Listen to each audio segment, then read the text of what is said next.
Assalamualaikum warahmatullahi. Alhamdulillahi rabbil alamin wa bihi nasta'in.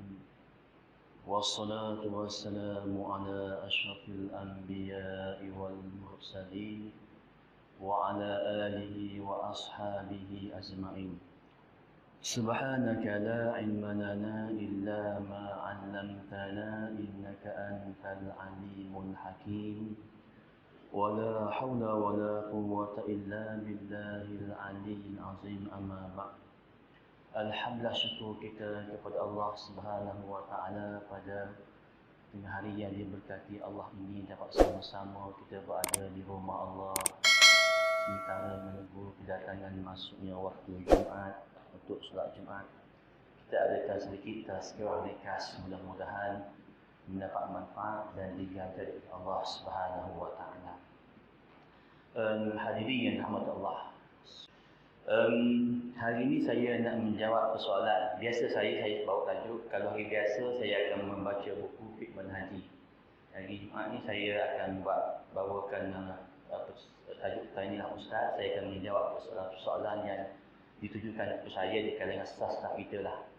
Jadi ada soalan yang diminta saya ulas, saya akan jawab pada hari ini. Soalannya, seorang sahabat kita bertanya, dia menghadapi masalah sakit gangguan dan dia jumpa seorang yang konon-kononnya bergelar ustaz lah, bomoh lah tapi bergelar ustaz. Jadi bomoh ni minta rambut untuk berubat menggunakan rambut si sakit. Dan konon-konon pula bomoh ni ada ilmu laduni. Dia tahu perkara-perkara gaib. Dia bercakap rumah awak bagian-bagian. Ni saka mak awak saka ini macam. Dia bercakap rumah awak bagian-bagian. Betul dia cakap. Jadi betul tak?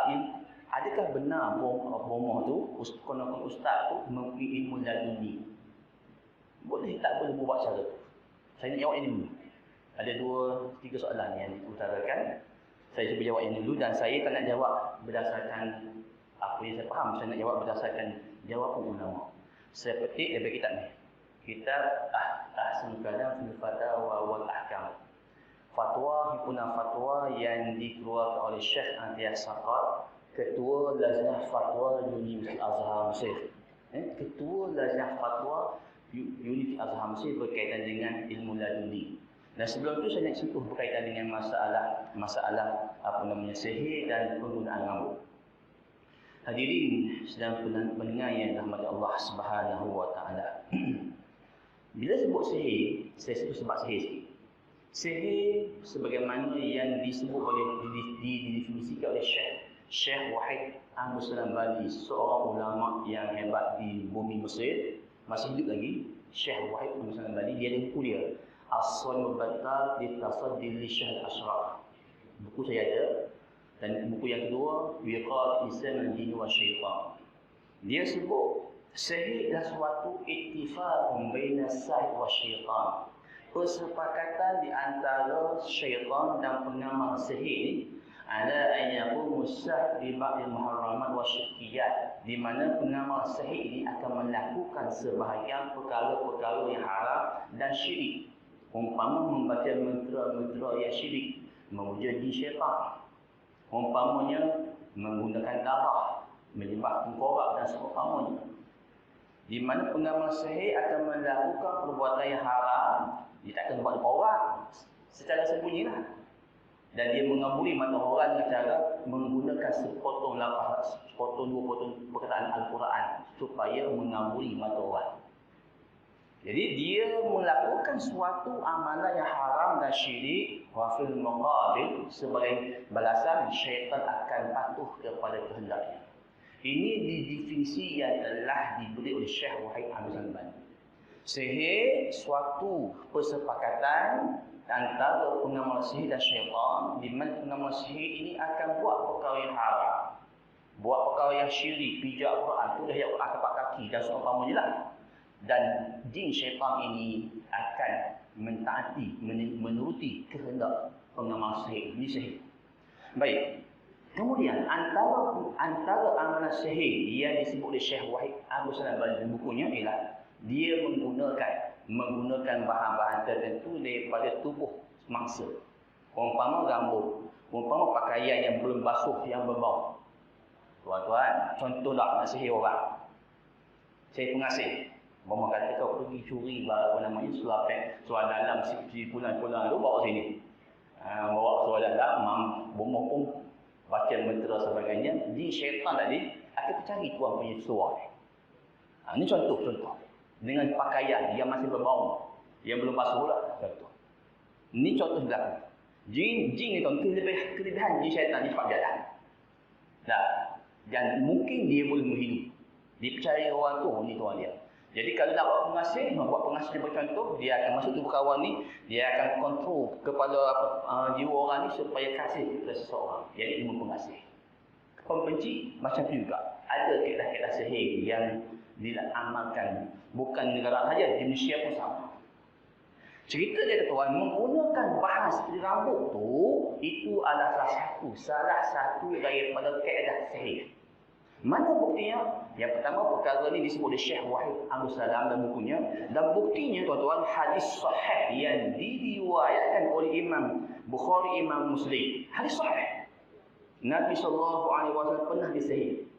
Hadis daripada Sayyidatina Aisyah radhiyallahu anha, katanya, suhira Nabi SAW hatta kana yukhila ilaihi annahu yaf'alu syai' wa lam yaf'alhu hatta kana dhata yawmin da'a wa da'a thumma qala ash'artu anna Allah aftani fima fihi shifai atani rajulani faqa'ada ahaduhuma inda ra'si wal akharu inda rijlai فقال أحدهما لآخر ما وجع الرجل قال مغبوب قال ومن طبه قال لبئ عصام قال فيما ذا قال في مشط ومشاقة وجف طرء ذكر قال فأينه قال في بئر ذروان فأخرج إليها النبي صلى الله عليه وسلم ثم رجع فقال لعائشة حين رجع نخلها كأنها رؤوس الشياطين فقلت استخرجته فقال لا أما أنا فقد شفاني الله وخشيت أن يثير ذلك على الناس شرا ثم دفنت al-bir, rawahu Bukhari dan Muslim. Baik. Masuk dia panjang ni. Masuk dia. Hadis ini diceritakan oleh Aisyah, Sahih Bukhari Muslim. Nabi sendiri pernah kena sihir. Kan Nabi ni usus Allah hebat. Macam mana Tuhan boleh bagi? Sengaja Allah nak bagi dekat Nabi untuk membuktikan kepada umatnya sihir benda yang berlaku. Bukan saja zaman Nabi Daud dan Nabi Sulaiman, tak, zaman Nabi Muhammad pun sihir ini masih wujud. Baik. Jadi Nabi disihir sehingga Nabi terbalik, tapi dia macam berkhayal dia buat sesuatu. Walhal dia tak buat. Nabi tidak sihir. Kata ulama, penyihir Nabi ni seorang Yahudi yang paling hebat sihirnya. Jadi Nabi pun sehinggalah satu hari Nabi berdoa dan terus berdoa. Allah Ta'ala utus hantar dua malaikat. Saya tu terjemahkan pasal masa. Allah utus dua malaikat datang jumpa Nabi. Seorang berada di kepala Nabi, seorang berada di kaki Nabi. Lalu yang berkata salah seorang, apa sakit laki-laki ini? Kena sihir. Malaikat berdialog depan Nabi, beritahu. Dia kena sihir, siapa yang sihirnya? Dia disihir oleh Labid bin Asam, Yahudi. Labid bin Asam, tak. Sihir nak bagi Nabi mati? Tak. Allah sengaja bagi tempiah saja. Untuk membuktikan sihir itu ada. Baik, lalu, apa namanya, malaikat bertanya lagi. Dia sihir pakai apa? Dia sihir pakai rambut dan janggut Nabi yang lekat kat sihir, dekat dengan sisir, sikat rambut tadi, dipintal-pintal dengan mayang kurma.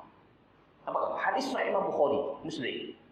Antara amalan sihir, ambil rambut orang, janggut ke rambut ke, daripada badan seseorang, dipintal dengan mayang kurma, dimentera sebagainya. Ini berlaku tuan-tuan. Kepada Nabi kita. Lalu Nabi kata, mereka berdialog lagi, Di mana barang sahih hak dia ambil tu? Letak dalam telaga lawan, telaga buta lah. Pergi buta, telaga lawan. Nabi pun pergi cari. Lepas pada Nabi pergi cari barang sahih tadi untuk Nabi hapuskan, batalkan. Nabi kata, jumpa barang sahih tadi, airnya kuning macam inai. Dan barang tu seperti ru'usus syaitan, seperti kepala syaitan. Lalu Nabi batalkan dan Nabi tanam tempat lain. Dalam ada riwayat lain menyebut Nabi bakar. Berdasarkan hadis ini membuktikan kepada kita antara amalan ahli sihir yang menggunakan rambut orang dan mentera. Rambut syaitan jadi mentera. Jadi syaitan akan cari tuan punya rambut dan mentera. Ini tuan-tuan. Dan berdasarkan hadis ini Nabi akan batalkan alat-alat yang digunakan untuk sihir tadi. Betul kalau berlaku sihir, alat ini dibatalkan.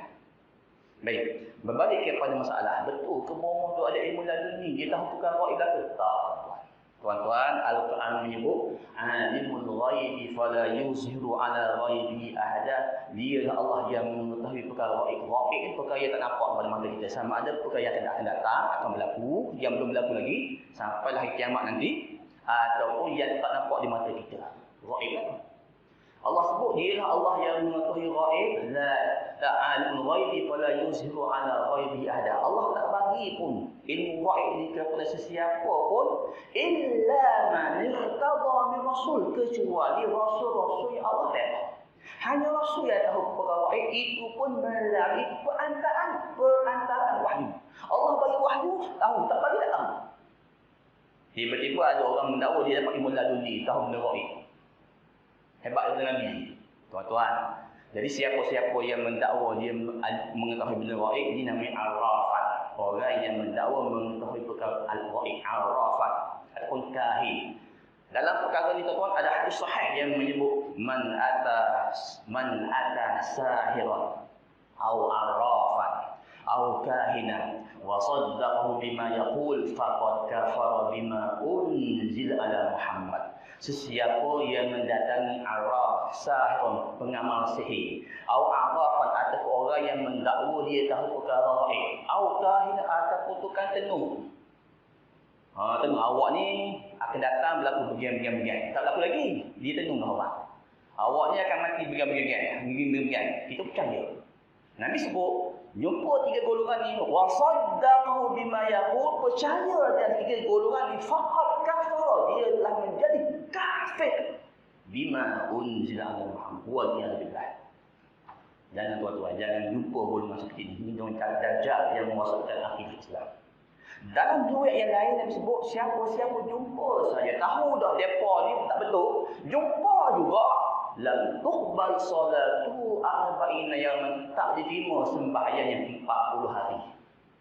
Masya-Allah. Pergi masjid 5 waktu. Tak baguslah pergi masjid 5 waktu. Tiba-tiba jumpa bomoh, percaya pula. Habis tak guna sembahyang dia tu. Pergi haji 40 hari, percaya kepada golongan ni, tak guna haji dia. Hadirin dan pendengar yang dirahmati Allah Subhanahu wa taala. Persoalan yang sebenarnya, betul tak usah ilmu laduni itu ada. Kan? Tuan-tuan, saya jawab kitab ni. Kitab Fatwa Ulama Azhar, Syekh Hadi As-Saqaf, Ketua Lajnah Fatwa Syekh Azhar Mesir. Baik. Kata Syekh, kami dengar soalan ditanya kepada Syekh, kami dengar sebahagian golongan tasawuf, konon-kononnya bukan semua ni. Yang orang yang cenderung beragama lah, konon-konon dia ni ada ilmu laduni. Ilmu laduni tak ada betul, tak ada dalam kitab dan sunnah. Adakah benar? Ilmu laduni, ilmu tak ada dalam sunnah. Dan tak ada Al-Quran. Baik. Kata Syekh Imam Qurtubi yang wafat tahun 671 Hijrah, dalam tafsirnya ketika menafsirkan ayat wa 'allamnahu min ladunna ilma, dan kami ajarkan kepada Khaidir ilmu dari sisi kami. Ini cerita tentang Nabi Khaidir. Imam Al-Qurtubi ketika mengulas ayat ini, dia mengatakan memetik, Imam Al-Qurtubi memetik kata-kata Imam Abi Al-Abbas bahawa ada satu kaum di kalangan kaum zindik, golongan kafir, golongan zindik.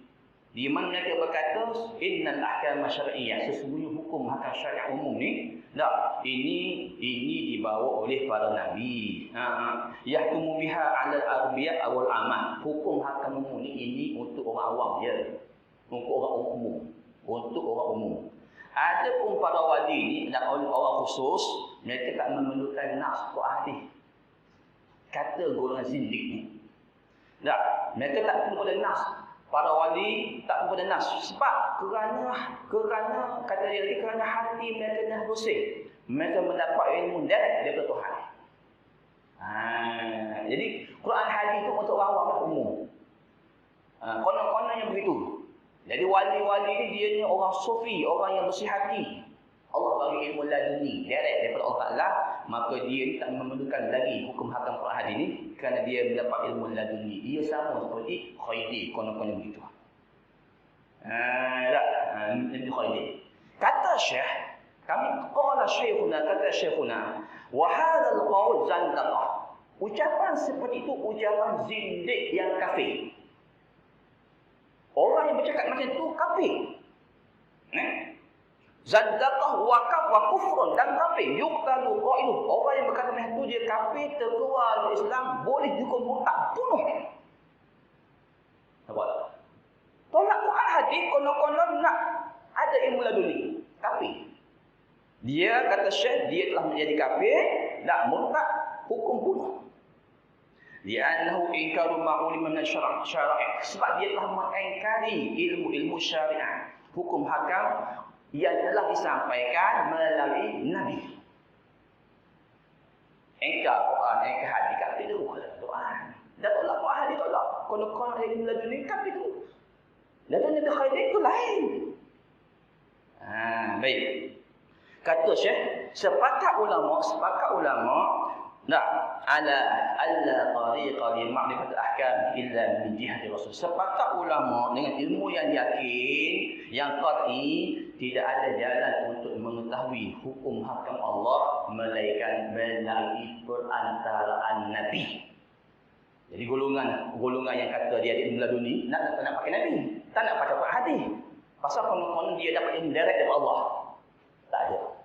Kata Syekh, sepakat ulama tak ada jalan untuk mengetahui hukum hakam Islam melainkan melalui jalan perantaraan Nabi. Baik. Wa bayan zalika. Keterangan itu kata dia, anna man qala innahu ya'khudhu an qalbihi wa anna ma yaqa'u fihi huwa hukmullah wa annahu ya'malu bi muqtadahu wa la hajata ila kitab wa sunnah faqad athbata li nafsihi khassatan nubuwah. Baik, siapa-siapa yang mengatakan hatinya bersih, dia ni hatinya terima ilmu daripada Allah Ta'ala dan dia melaksanakan apa yang Allah Ta'ala salurkan kepada hatinya, dia tak perlu Quran dan hadis lagi. Orang ni, kata Syekh, orang ni telah mengisbatkan dirinya sebagai Nabi. Kerana yang dapat wahyu Nabi je. Yang dapat wahyu Nabi. Sebab tu Nabi Khadir, ulama jumhur ulama mengatakan dia adalah Nabi. Bukan orang biasa, bukan wali. Nabi. Cuma beza je, dia Nabi Musa, dia bawa risalah kepada kaum dia. Nabi Khadir bukan kaum Nabi Musa. Itu beza je.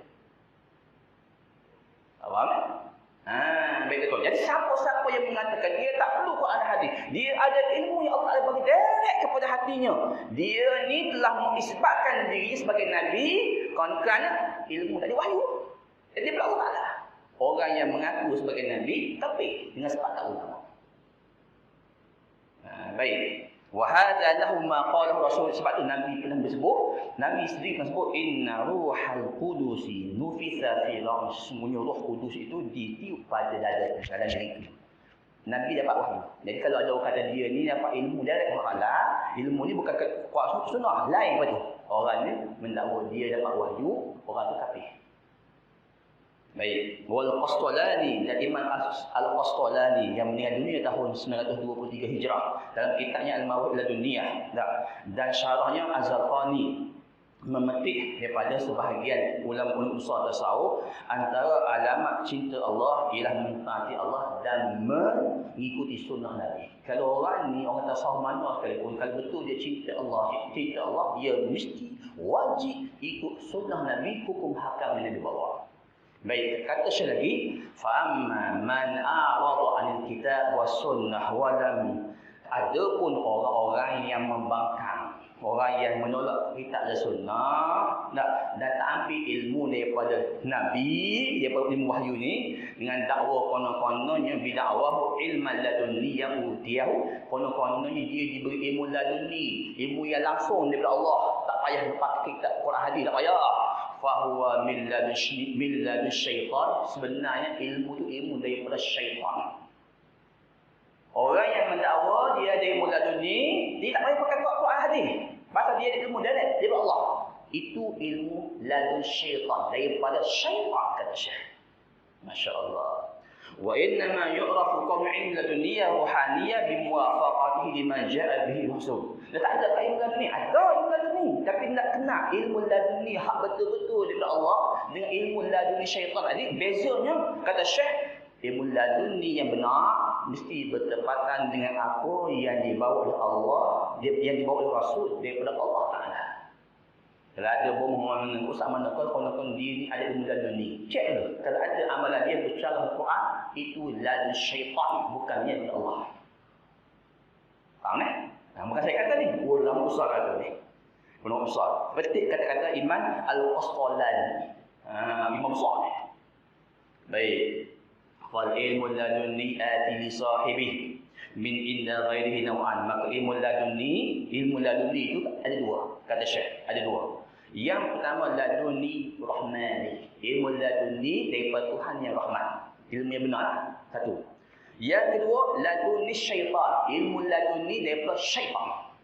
Baik. Wal mayyizu li dzaka huwa wahyu. Untuk nak bezakan antara ilmu ladunni hak benar dengan ilmu ladunni syaitan ni, wahyu. Kalau ilmu ni bertepatan dengan wahyu, laduni betul. Kalau bercanggah dengan wahyu, syaitan. Dia telah ditipu oleh syaitan. Baik. Baik, qala al-Junaid, kata Imam al-Junaid, ulama besar dalam tasawuf. Dia kata ilmuna hadza muqayyadun bil kitab. Ilmu kita ni, ilmu tasawuf ni mesti bertikat dengan kitab dan sunnah. Bila bercakap kitab dan sunnah bukan tasawuf, itu jadi salah. Wa amma qissatu Musa wal Khidir, adapun kisah Nabi Musa dan Nabi Khidir yang Allah sebut wa 'allamnahu min ladunna ilma, kami ajarkan Khidir daripada ilmu daripada sisi kami. Baik. Kata Syekh, kalau ada orang yang pakai ayat ini untuk nak mengatakan dia ni ada ilmu laduni, tak memerlukan kepada kitab wahyu lagi dah, orang ni sebenarnya ilhad wa kufrun. Guna alasan Nabi Khidir dan Nabi Musa ni untuk mengatakan dia ni ada ilmu laduni macam Nabi Khidir. Ucapan macam ni kata Syekh, ilhad wa kufrun, suatu kekufuran terkeluar daripada Islam yang wajib wajib dipengalahinya gurunya disebabkan telah murtad. Wa dzalika anna Musa lam yakun mab'u Musa ila khair. Sebab apa beza Nabi Musa dengan Khidir? Sebab Nabi Musa tidak diutuskan kepada Khidir dan Khidir pula tidak disuruh untuk ikut Nabi Musa. Tak berbeza dengan Nabi Muhammad.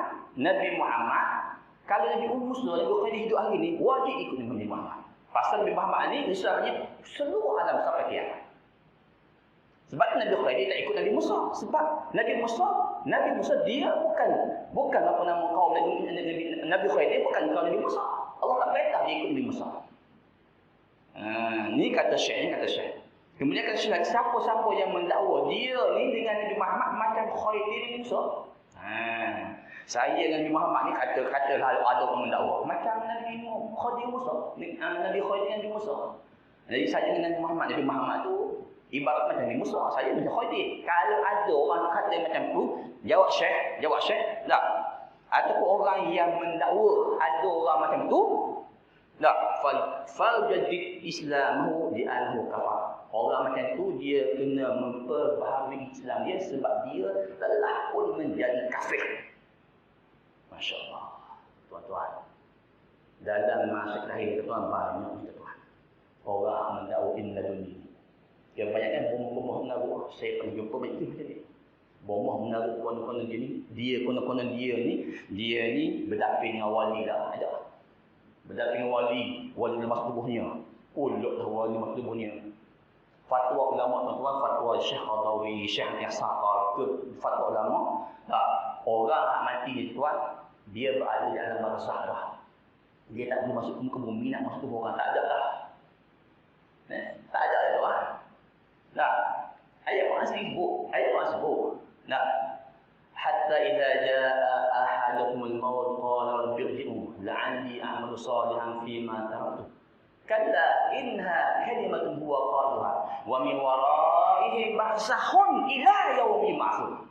Bila seseorang itu meninggal dunia, mereka ambil nyawanya. Nyawa orang tadi, roh dia berkata, wahai Tuhan, qala rabbirji'u, kembalikan aku ke muka bumi, la'alli a'malu soleh, pasal aku nak beramal soleh dah. Allah cerita orang yang dicabut nyawa oleh malaikatnya, orang tu minta kepada Allah supaya kembali ke muka dunia nak beramal soleh. Tuhan jawab, kala, tidak sekali-kali, itu hanya omong kosong. Wa min waraihim barzakhun ila yaumil ba'ts. Di depan mereka alam barzakh sampai hari kiamat. Tak boleh tubik tak boleh keluar lah. Sebab tu ahli sunnah wal jamaah beriman, orang yang telah meninggal dunia, orang berada kubur, dia sama ada mendapat nikmat kubur kalau dia orang baik, kalau dia orang jahat, dia mendapat siksaan kubur. Wajib beriman adanya nikmat kubur dan siksaan kubur. Tiba-tiba wali mana pula nak keluar? Orang mati dah, nak keluar dari kubur. Tak, terlepas daripada mereka. Nak tiba tu orang, tak ada tuan-tuan. Habis tu hak masuk kubur orang tu, hak masuk kubur orang tu bukan mereka. Dia adalah jin. Syaitan yang muka. Dan mereka Ustaz, bukan malaikat pun bukan. Buktinya tuan-tuan. Fatwa ni fatwa Syekh Al-Qasar ni saya sebut ni. Buktinya Nabi sendiri sallallahu alaihi wasallam, Nabi sendiri bila putus wahyu lama, Nabi menunggu Jibril, tak datang. Lama baru datang. Bila Jibril datang, Nabi tanya, "Ma yamna'uka an tazurana akthar mimma tazurna?" Hadis Sahih Bukhari. Apa yang menghalang kamu untuk ziarah aku kerak? Lama aku tunggu ni. Terus tu ayat Quran. Nah, tu ayat Quran kami tak akan ayat Quran. Kami tak maksudnya kami tak akan wa ma natanazzalu surah Maryam wa ma natanazzalu illa bi amri. Tidaklah kami akan turun melainkan Tuhan perintah baru kami turun. Tuhan tak perintah turun ini. Pasal malaikat ni sifat maksum, dia hanya ikut perintah Tuhan. Jadi siapa yang mendakwa hak datang tu khadam malaikat, bohong Nabi pun tak boleh panggil, dia boleh panggil. Begitu. Jadi yang sebenarnya hak masuk tu, yang sebenarnya itu adalah jin syaitan. Balik kepada kita ni, dengan sebab tu kata Syekh, ilmu laduni yang sebenar ialah hasil daripada ubudiyah yang sejati. Orang yang kuat beribadah, makam tinggi Allah bagi Allah, dia ni orang wali. Dia kuat beribadah, hasil ibadah dia yang jernih ni, yang ikhlas, Allah bagi ilmu laduni. Dan wabi yahsul, dengan ilmu inilah dia mampu memahami kitab dan sunnah, Nak dapat ilmu laduni ni tuan, orang ni mesti melalui tangga. Tangga apa? Tangga ni dia kena faham Quran hadis tu. Dan ilmu laduni menolong dia untuk memahamkan lagi Quran dan hadis. Bukan ilmu laduni ni jauh daripada Quran dan hadis. Kalau jauh tu itu ilmu laduni syaitan, bukan daripada Allah Taala. Dengan sebab itu kata Syekh lagi dalam hadis An-Nasa'i ditanya kepada Sayyidina Ali, adakah Nabi memiliki suatu keistimewaan kepada kamu tak bagi kepada orang lain tentang rahsia-rahsia ilmu wahyu sebagaimana yang disangkakan oleh golongan Syiah. Orang tanya kepada Sayyidina Ali, adakah Nabi ni bagi sesuatu rahsia ilmu tertentu kepada kamu yang Nabi tak bagi kepada orang lain? Jawab Sayyidina Ali, tak adalah, melainkan illa fahman, kefahaman yang betul yang Allah berikan kepada seseorang tentang kitab Allah. Inilah sebenarnya ilmu laduni, bukan ilmu yang lain dari Quran dan hadis. Jadi wallahu a'lam, sudah cukup. Mudah-mudahan ia memberi manfaat kepada kita semua. Aku qouli hadza wa astaghfirullahalazim li wa lakum. Wassalamualaikum warahmatullahi taala wabarakatuh. Ada masih sikit lagi. Jangan solusi.